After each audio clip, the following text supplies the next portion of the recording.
एक वृद्ध व्यक्ति अपने बहू बेटे के यहाँ शहर रहने गया। उम्र के इस पड़ाव पर वह अत्यंत कमजोर हो चुका था, उसके हाथ कांपते थे और दिखाई भी कम देता था।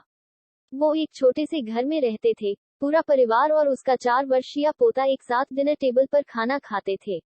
लेकिन वृद्ध होने के कारण उस व्यक्ति को खाने में बड़ी दिक्कत होती थी।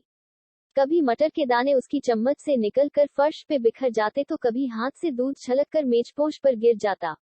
बहू बेटे 1-2 दिन ये सब सहन करते रहे, पर अब उन्हें अपने पिता की इस काम से चिढ़ होने लगी। हमें इनका कुछ करना पड़ेगा, लड़के ने कहा। बहू ने भी हाँ में हाँ मिलाई और बोली, आखिर कब तक हम इनकी वजह से अपने खाने का मजा किरकिरा रहेंगे, और हम इस तरह चीजों का नुकसान होते हुए भी नहीं देख सकते।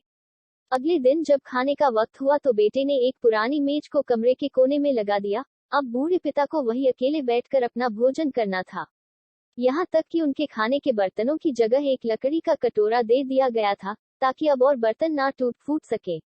बाकी लोग पहले की तरह ही आराम से बैठकर खाते और जब कभी कभार उस बुजुर्ग की तरफ देखते तो उनकी आंखों में आंसू दिखाई देते। ये देखकर भी बहू बेटे का मन नहीं पिघलता। वो उनकी छोटी से छोटी गलती पर ढेरों बातें सुना देते।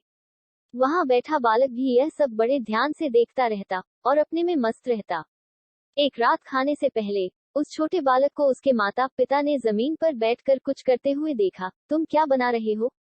पिता ने पूछा। बच्चे ने मासूमियत के साथ उत्तर दिया, अरे मैं तो आप लोगों के लिए एक लकड़ी का कटोरा बना रहा हूँ, ताकि जब मैं बड़ा हो जाऊं तो आप लोग इसमें खा सके। और वह पुनः अपने काम में लग गया। पर इस बात का उसके माता पिता पर बहुत गहरा असर हुआ। उनके मुंह से एक भी शब्द नहीं निकला और आंखों से आंसू बहने लगे। वो दोनों बिना बोले ही समझ चुके थे कि अब उन्हें क्या करना है। उस रात वो अपने बूढ़े पिता को वापस डिनर टेबल पर ले आए और फिर कभी उनके साथ अभद्र व्यवहार नहीं किया।